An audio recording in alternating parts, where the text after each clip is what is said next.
Hello guys, welcome back to our channel. इस वीडियो में हम कंप्लीट करेंगे, क्विक रिवीजन करते हैं, फटाफट एक बार देखते हैं छत्तीसगढ़ की कार्यपालिका। ठीक है, यहाँ पे देखेंगे राज्य के मंत्री परिषद गठन कौन करता है। राज्यपाल को विभिन्न कार्यों में सहायता प्रदान करने हेतु मंत्री परिषद का गठन किया जाता है।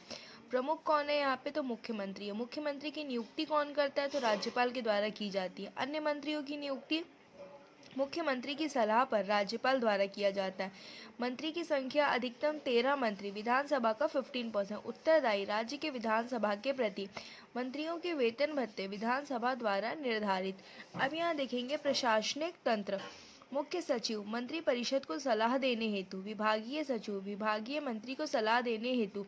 मंत्रालय मंत्रियों की सहायता एवं नीतिगत निर्णय संबंधी कार्य हेतु मंत्रालयीन अधिकारी विभागीय सचिव। संचालनालय कार्यकारी अभिकरण नीतियों एवं योजनाओं का क्रियान्वयन। संचालन अधिकारी आयुक्त संचालक विभागाध्यक्ष।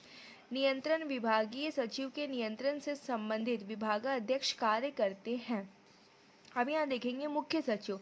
मुख्य सचिव राज्य में प्रशासन का प्रमुख, head administration in the state होता है। यह राज्य का सर्वोच्च प्रशासनिक अधिकारी होता है।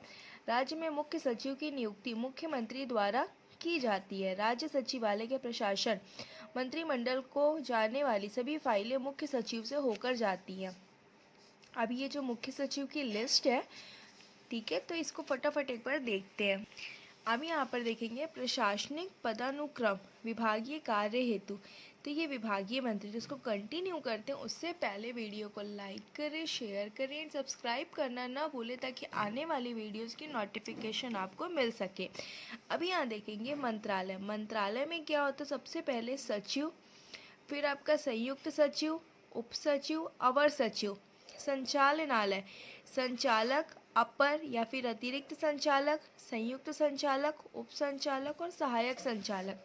अब आप यहाँ पे देखेंगे सचिव पदानुक्रम।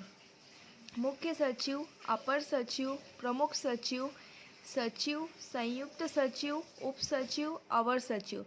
आयुक्त पदानुक्रम, आयुक्त, अपर आयुक्त, संयुक्त आयुक्त, उप आयुक्त, सहायक आयुक्त। संचालक पदानुक्रम, संचालक, अपर संचालक, संयुक्त संचालक, उप संचालक, सहायक संचालक। पुलिस पदानुक्रम, पुलिस महानिदेशक, अपर पुलिस महानिदेशक, पुलिस महानिरीक्षक, पुलिस उप निरीक्षक, पुलिस अधीक्षक, अतिरिक्त पुलिस अधीक्षक, उप पुलिस अधीक्षक। अब यहाँ पे देखेंगे महत्वपूर्ण प्रशासनिक संस्थान। ठीक है, तो ये प्राधिकरण है, संस्थान है, ये स्थापना और ये महत्वपूर्ण तथ्य है। सरगुजा विकास प्राधिकरण स्थापना कब हुई थी, 2004 में हुई थी। सरगुजा संभाग के विकास हेतु गठित। बस्तर विकास प्राधिकरण 2004 में स्थापना हुई थी, बस्तर संभाग के विकास हेतु गठित। अनुसूचित जाति विकास प्राधिकरण 2004 में स्थापना हुई थी, अनुसूचित जाति बहुल क्षेत्रों में विकास हेतु। छत्तीसगढ़ ग्रामीण क्षेत्र विकास प्राधिकरण 2012 में स्थापना हुई थी, ग्रामीण क्षेत्रों के विकास हेतु। भू संपदा विनियामक प्राधिकरण RERA 2018 में स्थापना हुई थी, अर्ध न्यायिक संस्था रियल एस्टेट सेक्टर में पारदर्शिता हेतु। ठाकुर प्यारेलाल पंचायत एवं ग्रामीण विकास संस्थान निमोरा रायपुर, राष्ट्रीय ग्रामीण विकास एवं पंचायती राज संस्थान रायपुर केंद्रीय संस्थान। अब यहाँ बात करेंगे मुख्य पदाधिकारी राजस्व। इकाई है, प्रमुख है, प्रचलित नाम है। संभाग, संभाग का प्रमुख होता है संभाग आयुक्त, प्रचलित नाम कमिश्नर। जिला, जिला का प्रमुख होता है जिलाधीश, जिसको हम क्या बोलते हैं, कलेक्टर। अनुविभाग, अनुविभाग का प्रमुख होता है अनुविभागीय अधिकारी, जिसका प्रचलित नाम है SDF, डेप्यूटी कलेक्टर रैंक। तहसील, तहसील का जो प्रमुख होता है वो होता है तहसीलदार, जिनको हम तहसीलदारी कहते हैं। अब यहाँ देखेंगे पुलिस प्रशासन। तो पुलिस प्रशासन का सामान्य परिचय देख लेते हैं। पुलिस प्रशासन अधीन होता है गृह मंत्रालय के। गृह विभाग के शीर्ष अधिकारी गृह सचिव। पुलिस विभाग का प्रमुख अधिकारी पुलिस महानिदेशक, जिसको हम DGP कहते हैं। छत्तीसगढ़ पुलिस का आदर्श वाक्य परित्राणाय साधूनां। प्रथम पुलिस महानिदेशक श्री मोहन शुक्ल। फिर एकमात्र खुला जेल प्रस्तावित पथर्रा बेमेतरा, पूर्व में मसगांव बस्तर में खुली जेल थी, जो अब बंद हो गई है। अब यहाँ देखेंगे नक्सल गतिविधियों से निपटने हेतु प्रशिक्षण केंद्र जंगल वॉरफेयर कॉलेज सिंगारभाट कांकेर। जिला पुलिस बल प्रशिक्षण केंद्र पुलिस प्रशिक्षण एकेडमी चंद्रखुरी रायपुर। पुलिस प्रशिक्षण विद्यालय माना रायपुर, सेकेंड है राजनांदगांव, थर्ड है मैनपाट सरगुजा। छत्तीसगढ़ सशस्त्र बल प्रशिक्षण संस्थान पुलिस प्रशिक्षण केंद्र PTS Borgaon Kondagaon. Arms police प्रशिक्षण केंद्र APTS Jagdalpur. Counter emergency anti terrorism school Chandkhuri Raipur, second है बिलासपुर, थर्ड है जगदलपुर एंड फोर्थ वन है राजनांदगांव। बस्तर बटालियन केंद्र शासन द्वारा नक्सल गतिविधियों से निपटने हेतु बस्तर बटालियन का गठन किया है। उत्कृष्ट थाना सम्मान 2020 का है ना। गृह मंत्रालय भारत सरकार द्वारा जारी पुलिस थाने की रैंकिंग में सूरजपुर जिले के झिलमिली भैया थाना को चौथा रैंक प्राप्त हुआ है। अब यहाँ देखेंगे न्यायपालिका की कोई रिवीजन कर लेते हैं। छत्तीसगढ़ उच्च न्यायालय स्थान बोदरी बिलासपुर। स्थापना वर्ष है 1 नवंबर 2000। क्रम है देश का 19वां उच्च न्यायालय। खंडपीठ है कोई खंडपीठ नहीं है। प्रमुख न्यायिक संस्थान छत्तीसगढ़ उच्च न्यायालय बिलासपुर, छत्तीसगढ़ राजस्व मंडल बिलासपुर, छत्तीसगढ़ औद्योगिक न्यायाधिकरण रायपुर, छत्तीसगढ़ औद्योगिक न्यायाधिकरण रायपुर। अब यहाँ बात करेंगे छत्तीसगढ़ उच्च न्यायालय। मुख्य न्यायाधीश, ये मुख्य न्यायाधीश के नियम है और ये पदभार ग्रहण तिथि तो न्यायमूर्ति RS गर्ग। कार्यवाहक मुख्य न्यायाधीश 1 नवंबर 2000। न्यायमूर्ति WA शीशाक। प्रमुख मुख्य न्यायाधीश 5 दिसंबर 2000। न्यायमूर्ति KHN कुरंगा। तो ये सब की इनकी यहाँ पे डेट दी हुई है। अब यहाँ देखेंगे छत्तीसगढ़ पंचायती राज। तो सामान्य परिचय भारत में स्थानीय प्रशासन हेतु 73 संविधान संशोधन 1993 के द्वारा पंचायतों को संवैधानिक दर्जा प्रदान किया गया। अविभाजित मध्य प्रदेश देश का प्रथम राज्य है जिसने पंचायती राज व्यवस्था को लागू किया। 73 संविधान संशोधन 1992 पंचायती राज तिथि 24 अप्रैल 1992। भाग 9 अनुसूची 11वीं कुल विषय 29 आर्टिकल 243 से 243 ओ तक। मध्य प्रदेश पंचायती राज अधिनियम 1993 विधानसभा में पारित 30 दिसंबर 1993। राज्यपाल का अनुमोदन 24 जनवरी 1994। राजपत्र में प्रकाशन 25 जनवरी 1994। छत्तीसगढ़ पंचायती राज अधिनियम 1993 विधियों का अनुकूलन आदेश 7 जून 2001। राजपत्र में प्रकाशन 18 जून 2001। संपूर्ण छत्तीसगढ़ में लागू 1 नवंबर 2000 से पिछली तारीख से लागू किया गया। छत्तीसगढ़ पंचायती राज अधिनियम में कुल अध्याय 15, कुल धारा 132, कुल अनुसूची 4। महत्वपूर्ण तथ्य पंचायत संबंधी गोलमेज सम्मेलन 2004। छत्तीसगढ़ में प्रथम पंचायत चुनाव 2005। अब यहाँ देखेंगे पंचायतों का गठन। जिला पंचायत प्रत्येक जिले में, जनपद पंचायत प्रत्येक विकासखंड में, ग्राम पंचायत एक या अधिक ग्रामों में सम्मिलित कर। अब यहाँ देखेंगे निर्वाचन क्षेत्र निकाय। जिला पंचायत में न्यूनतम 10 अधिकतम 35, न्यूनतम जनसंख्या 50,000। जनपद पंचायत में न्यूनतम 10 अधिकतम 25, न्यूनतम जनसंख्या 5,000। ग्राम पंचायत न्यूनतम 10 अधिकतम 20, न्यूनतम जनसंख्या 1,000। छत्तीसगढ़ में पंचायती की संरचना त्रिस्तरीय। तो जिला स्तर जिला पंचायत, राजनीतिक प्रमुख है अध्यक्ष जिला पंचायत और प्रशासनिक प्रमुख है मुख्य कार्यपालन अधिकारी CEO। विकासखंड स्तर जनपद पंचायत, राजनीतिक प्रमुख अध्यक्ष जनपद पंचायत, मुख्य कार्यपालन अधिकारी CEO। ग्राम या फिर ग्राम समूह स्तर ग्राम पंचायत, राजनीतिक प्रमुख है सरपंच और प्रशासनिक प्रमुख है ग्राम सचिव।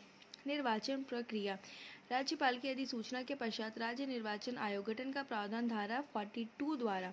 निर्वाचन प्रणाली जिला पंचायत का प्रतिनिधि कौन होता है? अध्यक्ष, जो कि अप्रत्यक्ष होता है। उपाध्यक्ष अप्रत्यक्ष, जिला पंचायत सदस्य प्रत्यक्ष। जनपद पंचायत का प्रतिनिधि अध्यक्ष, उपाध्यक्ष, जनपद पंचायत सदस्य। तो अध्यक्ष और उपाध्यक्ष अप्रत्यक्ष और जनपद पंचायत सदस्य प्रत्यक्ष। ग्राम पंचायत सरपंच, उप सरपंच और पंच। तो सरपंच और उप सरपंच है प्रत्यक्ष, उप सरपंच अप्रत्यक्ष और पंच है प्रत्यक्ष। अब यहाँ देखेंगे पंचायती राज संबंधी प्रमुख प्रावधान। कार्यकाल है 5 वर्ष का, ठीक है। प्रथम बैठक की तिथि से निर्वाचन राज्य निर्वाचन आयोग द्वारा उम्मीदवार की आयु न्यूनतम 21 वर्ष। मतदाता की आयु न्यूनतम 18 वर्ष। महत्वपूर्ण तथ्य: पद रिक्त होने के 6 माह के भीतर चुनाव आवश्यक। सदस्यों की अर्हता निर्हता। सदस्यों की अर्हताएं हैं: न्यूनतम आयु 21 वर्ष पूर्ण। शैक्षिक योग्यता: पंच न्यूनतम 5वीं पास और सरपंच 8वीं पास। विशेष क्या शैक्षणिक योग्यता अनुसूचित क्षेत्र एवं 30 वर्ष से अधिक आयु सदस्यों पर लागू नहीं होगा। अब है सदस्यों की निर्हताएं। धारा 36, यदि निर्वाचित सदस्य 1 वर्ष के भीतर जलवाहित शौचालय का निर्माण न कराए, निर्वाचन के समय पंचायत का वित्तीय बकाया हो, अतिक्रमण का आरोप लगाया गया हो, संसद के किसी सदन का सदस्य हो, राज्य विधानमंडल का सदस्य हो। महत्वपूर्ण तथ्य: एक सदस्य पंच सरपंच दोनों के चुनाव में एक साथ भाग ले सकता है। एक सदस्य सरपंच जनपद सदस्य दोनों के चुनाव में एक साथ भाग ले सकता है।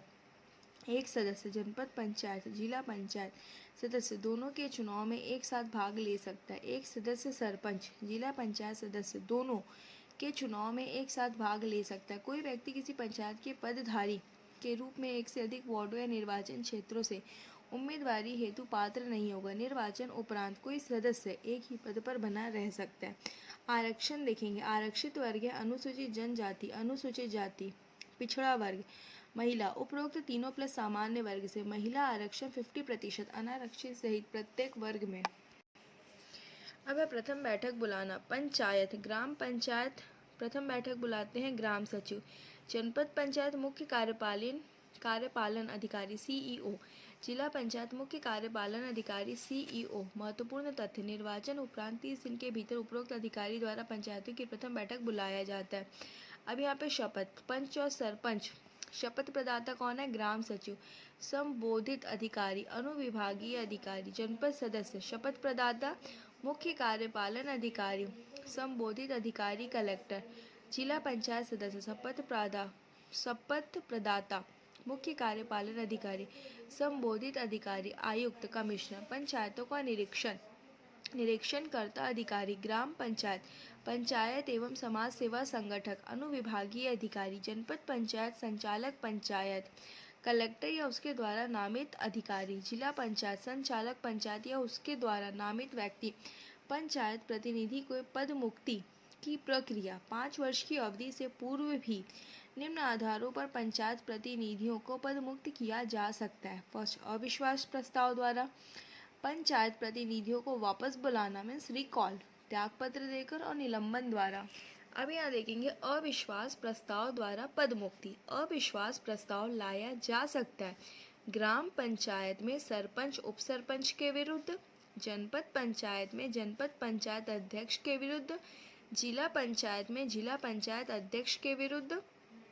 अविश्वास प्रस्ताव हेतु 1/3 सदस्यों का हस्ताक्षर युक्त सूचना अनिवार्य है। सदस्यों के द्वारा ये हस्ताक्षर युक्त सूचना निम्नांकित पदाधिकारियों को दी जाएगी। अब यहाँ देखेंगे निकाय और प्राधिकृत अधिकारी। ग्राम पंचायत स्तर पर अनुविभागीय अधिकारी, जनपद पंचायत स्तर पर कलेक्टर, जिला पंचायत स्तर पर संचालक पंचायत।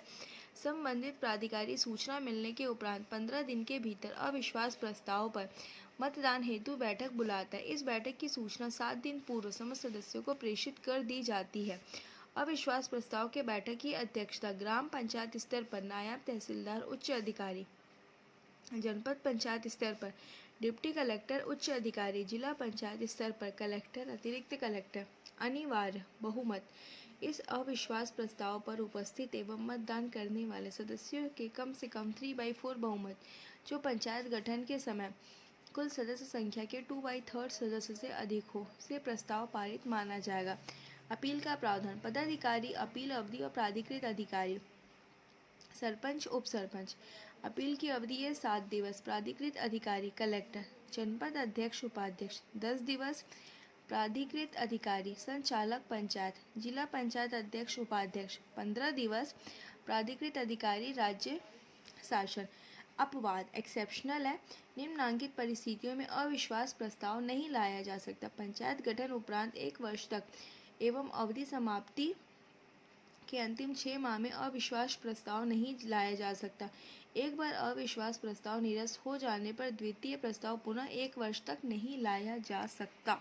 अब यहाँ पे है पंचायत प्रतिनिधियों के वापस बुलाना मीन्स राइट टू रिकॉल। यदि पंचायतों के पदाधिकारी ग्राम सभा के निर्देशों को नहीं मान रहे या अपनी मनमानी कर रहे तो ग्राम सभा गुप्त मतदान द्वारा सरपंच और पंचों को राइट टू रिकॉल के द्वारा उन्हें पद से हटा सकती है।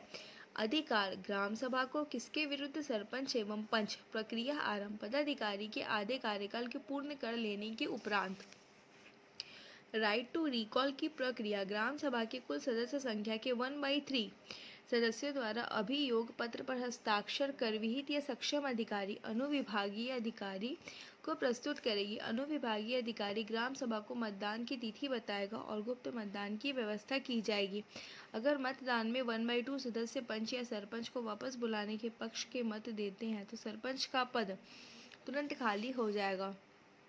अंतिम निर्णय अगर पंच या सरपंच को ऐसा लगता है कि ग्राम सभा द्वारा उसे हटाने की कार्यवाही में कानून का पालन नहीं हुआ है तो वह कलेक्टर के समक्ष 7 दिन के भीतर विवाद ले जाएगा और कलेक्टर 30 दिन के भीतर अपना फैसला सुनाएगा। कलेक्टर का निर्णय अंतिम होगा। त्याग पत्र द्वारा पद मुक्ति पंचायत का कोई भी पदाधिकारी लिखित रूप से त्याग पत्र देकर अपना पद छोड़ सकता है। पंचायत प्रतिनिधियों द्वारा त्याग पत्र ग्राम पंचायत पंच उपसर्ग त्यागपत्र किसको सौंपते हैं तो सरपंच को और सरपंच सचिव को सौंपेगा या फिर उप संचालक पंचायत को। जनपद पंचायत में सदस्य उपाध्यक्ष जो होते हैं वो त्यागपत्र अध्यक्ष को सौंपते हैं और अध्यक्ष जो होता है वो कलेक्टर अतिरिक्त कलेक्टर को सौंपता है। जिला पंचायत सदस्य उपाध्यक्ष अध्यक्ष को सौंपते हैं त्यागपत्र और अध्यक्ष होते हैं वो आयुक्त अतिरिक्त आयुक्त को सौंपते हैं। अब यहाँ देखेंगे निलंबन द्वारा पद मुक्ति। तो पंचायत का सरपंच उप सरपंच या पंच अगर कानून के उल्लंघन का दोषी है और उसके खिलाफ किसी अदालत में मुकदमा चल रहा है तो ऐसी दशा में अनुविभागीय अधिकारी उस पदाधिकारी को उसके पद से निलंबित कर देंगे। निलंबन का अधिकार अनुविभागीय अधिकारी रिपोर्ट प्रस्तुति निलंबन की रिपोर्ट 10 दिन के भीतर राज्य शासन को प्रेषित। निलंबन की पुष्टि राज्य शासन द्वारा 90 दिन के भीतर 90 दिनों के भीतर पुष्टि नहीं होने की स्थिति में निलंबन निरस्त हो जाएगा। पंचायत कार्य में भाग न लेने पर सदस्यता का समाप्त होना अगर पंचायत का कोई पदाधिकारी ग्राम पंचायत की अनुमति के बिना पंचायत की लगातार 3 बैठकों में शामिल नहीं होता। सेकेंड पंचायत के 6 महीने के कामकाज के दौरान 1/2 बैठकों में शामिल नहीं होता। या थर्ड पंचायत की स्थायी समितियों की 3 लगातार बैठकों में शामिल नहीं होता तो ऐसे सदस्य की सदस्यता खत्म हो जाएगी। इस मामले में पंचायत या कोई अन्य व्यक्ति कलेक्टर को दरखास्त देंगे और कलेक्टर इस पर अपना फैसला देंगे। कार्यवाहक सरपंच का चुनाव सरपंच का पद रिक्त होने पर पंचों में से एक सदस्य कार्यवाहक सरपंच के रूप में कार्य करेगा। कार्यवाहक सरपंच उसी वर्ग से होगा जिस वर्ग हेतु सरपंच का पद आरक्षित है। उप सरपंच कार्यवाहक सरपंच के रूप में कार्य नहीं कर सकता। इसके जो आगे का है ग्राम सभा उसको नेक्स्ट वीडियो में कंप्लीट करेंगे। तब तक के लिए थैंक्स फॉर वॉचिंग।